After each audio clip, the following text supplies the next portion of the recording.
బిడ్లారా, ఎప్పుడో సమస్య వచ్చినప్పుడు వీధికి ఎక్కకండి. మనం బజారు మనుషులం కాదు, భక్తి కలిగిన మనుషులం. మనం ఆరాధించేది జీవము లేని వాటిని కాదు, జీవము కలిగిన దేవుణ్ణి ఆరాధిస్తున్నాం. భార్యాభర్తల మధ్యలో ఏ సమస్య వచ్చినా పోలీస్ స్టేషన్ ఎక్కొద్దు. మీ అమ్మోళ్ళని పిలిచి వాళ్ళ అమ్మోళ్ళని పిలిచి పంచాయతీలు పెట్టొద్దు. అమ్మా నాన్నల దగ్గర దొరకని న్యాయం, పోలీస్ స్టేషన్ దగ్గర దొరకని న్యాయం, నీతి కలిగిన న్యాయాధిపతి నీ దేవుని దగ్గర నీకు న్యాయం దొరుకుతుంది. గట్టిగా చెప్తాం ఆమెన్, పెద్దగా చెప్తాం ఆమెన్. ఎవరైనా ఏదైనా నిన్నంటే యేసయ్యను గురించి బైబిల్లో రాయబడిన మాట ఏంటో తెలుసా?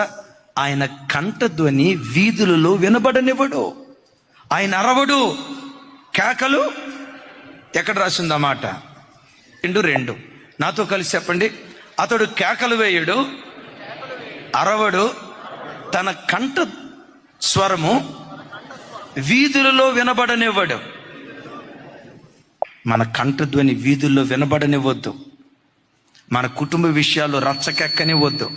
ఒకవేళ ఏ సమస్య ఉన్నా మౌనంగా దేవుని పాదాల చెంత రోధించి నీ విజ్ఞాపన దేవునికి తెలియచేయి.